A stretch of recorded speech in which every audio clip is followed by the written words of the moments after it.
नमस्कार, जोहार। द भारत मित्र देख रहे हैं आप और मेरा नाम अभिषेक भारती है। रात के करीब 2 बज रहे थे। आज से 2 दिन पहले की बात है। सोर्सेज हैं, उन सोर्सेज से कॉल्स आते हैं। वो सोर्सेज अलग अलग नंबर से कॉल करते हैं, तो कॉल्स को देखना, रिसीव करना बड़ा ज़रूरी हो जाता है। खैर, तो भाई रात के 2 बज रहे थे, 2 दिन पहले की बात है। तो रात के 2 बजे एक अननोन नंबर से कॉल आता है, और कॉल जैसे ही आया, कॉल मतलब शुरुआत इसी बात से हुई कि तुम जो है दलाल है, चोर है, बेईमान है, ये है, वो है, दिस है, दैट है। तो मैंने बोला भाई गाली तो दे रहे हो, लेकिन पहले बता तो दो कि मैंने किया क्या है। ठीक है, गाली दे लो, उसकी आदत अपने को, पर किया क्या है। तो बताया गया कि तुम ही था ना ईचागढ़ में, तुम खबर दिखा रहा था कि बालू चोरी नहीं होता है, ये होता है, वो होता है। तो मैंने बोला मैंने कभी ये नहीं कहा कि बालू चोरी नहीं होता। मैंने कहा कि बालू चोरी होती है, लेकिन बालू चोरी का तरीका अलग होता है जिसको आप पकड़ नहीं सकेंगे। और मैंने उनको ये भी समझाया, मैंने कहा कि जो लोग रात के 12 बजे धरने पर बैठे थे बीच रोड पर, उनका मकसद बालू चोरी रोकना नहीं था, उनका मकसद हिस्सेदार बनना था। खैर, मैंने बोला आप बताइए आप किस इंटेंशन से मेरे को फ़ोन करो। मैंने आप ही बोला था, और मेरी आदत नहीं है कॉल्स वॉल्स रिकॉर्ड करने की, तो इसकी रिकॉर्डिंग भी नहीं है मेरे पास, लेकिन मेरे को लगा कि मैं आप लोगों के साथ साझा करूं, इसलिए कर रहा हूं। विश्वास करना होगा तो करिएगा, नहीं करना होगा मत करिएगा, कोई दिक्कत नहीं है। तो भाई बोले कि ईचागढ़ में बालू चोरी हो रही है, तो मैं तुम आओ और आ करके चेक करो। तो मैंने बोला ठीक है। मैंने बोला कि जेपीएससी जेएसएससी में थोड़ा व्यस्त हूँ अभी, इससे बड़ा मुद्दा और बालू चोरी कोयला चोरी हो नहीं सकता है, लेकिन फिर भी आप बोल रहे हैं तो मैं अपने एक संवाददाता को वहाँ भेजूंगा, वो चेक कर लेगा। खैर, मेरा संवाददाता वहाँ गया, उसने जांच की, पता चला कि दिन में भी बालू लोड गाड़ियाँ चल रही हैं, रात में भी बालू लोड गाड़ियाँ चल रही हैं। मैंने अवैध नहीं बोला, मैंने बोला गाड़ियाँ चल रही हैं। अब जैसा कि मैंने आपको पहले भी बताया कि ये जो ईचागढ़ का क्षेत्र है, चूँकि सबसे ज़्यादा यहाँ पर जो बालू का डंप है, यार्ड है, स्टॉक यार्ड, सबसे ज़्यादा यहीं पर। अब एनजीटी के नियम को आप समझिए। एनजीटी का नियम कहता है कि मॉनसून में बालू खनन नहीं हो सकता, स्टॉक यार्ड से बालू चल सकता है। बालू वैध है या अवैध है, इसको परिभाषित करता है उसका चालान। ठीक, तो इसी बात की जांच के लिए सरायकेला के एसपी से मैंने बात करनी चाहिए, लेकिन उनसे बात हो नहीं पाई। तो उनके जो एक करीबी आदमी है, उनके ऑफिस में बैठते हैं, उन्होंने बताया कि एसपी साहब को भी 2 से 3 दिन पहले एक अज्ञात कॉल आया, किसी स्थानीय टाइगर का कॉल आया। वो ऐसे टाइगर थे जो पहले भी जेल जा चुके हैं, यही बालू वालू के मामले में। टाइगर, उनको अभी टाइगर कहा जा रहा है वहाँ पे। स्थानीय टाइगर है, ईचागढ़ के टाइगर अभी बने हुए, उनके पार्टी वाले लोग उनको कह रहे ईचागढ़ के टाइगर।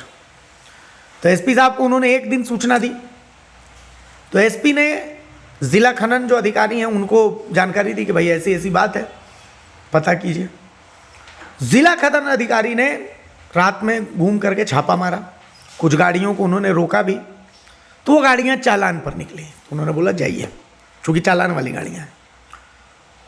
तो जिला खनन अधिकारी को ये निर्देश मिला है कि हर दूसरे तीसरे दिन आपको छापा मारना है।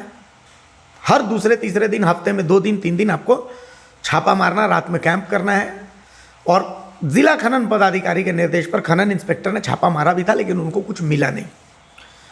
तो फिर अगले दिन फिर से फोन आया एसपी के पास, रात में फोन आया एसपी के पास, याद रखिएगा। तो एसपी ने एक बात उस लोकल टाइगर से पूछा कि भाई आपका क्या इंटरेस्ट है इसमें, मतलब अभी आपकी पार्टी वाले का फोकस जेपीएससी जेएसएससी इन पर है, और जाहिर सी बात है छात्रों का अगर कुछ ऐसा हुआ है तो छात्रों का भविष्य बर्बाद हो रहा है, तो आपको तो इधर ज़्यादा फोकस करना चाहिए।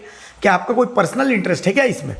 एसपी ने ये पूछा, और तो उधर से कोई संतुष्टप्रद जवाब नहीं आया। खैर, इन्होंने फिर फ़ोन काट दिया। फिर खनन पदाधिकारी से उन्होंने रिपोर्ट लिया कि भाई क्या है, तो उन्होंने खनन पदाधिकारी ने बताया कि जी गाड़ियाँ तो चल रही हैं, लेकिन वो चालान वाली गाड़ियाँ हैं।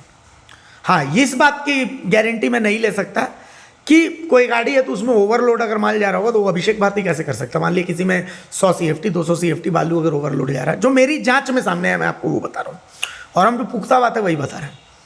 तो यही है, आप ईचागढ़ में अक्सर या तो डीएमओ को या माइनिंग इंस्पेक्टर को रात में छापा मारते देख लेंगे।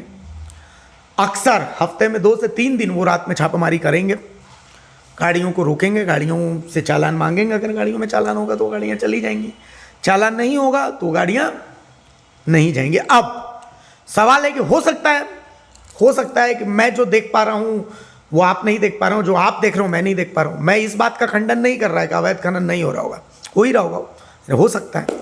तो अवैध खनन अगर आपको लगता है कि हो रहा है ईचागढ़ विधानसभा क्षेत्र में, तो अगर विधायक वहाँ हैं, मुखिया वहाँ हैं, स्टॉक यार्ड के संचालक वहाँ, ऐसे कोई लोग जनप्रतिनिधि ये फ़ोन करेंगे मुझे कि भैया यहाँ पर हो रहा है, मैं खुद जा करके ग्राउंड रिपोर्ट करूँगा, ये वादा कर रहा हूँ।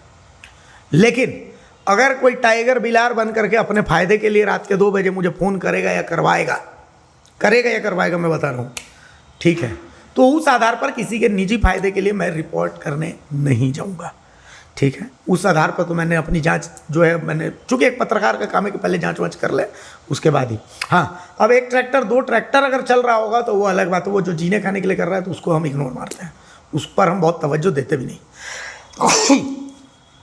तो कुल मिलाकर के ईचागढ़ की रिपोर्ट यही है कि फ़िलहाल तो वहाँ पर चालान पर ही चल रहा है। बाकी आपके पास अगर किसी स्टॉक यार्ड संचालक, मुखिया, विधायक, इनके पास जनप्रतिनिधि के पास ऐसी कोई शिकायत हो तो हमें ज़रूर जानकारी दें। हम अपने स्तर से इसको ज़रूर अपने स्तर से जांच करके रिपोर्ट पूरी ईमानदारी के साथ आपको दिखाएंगे। नमस्कार, जोहार।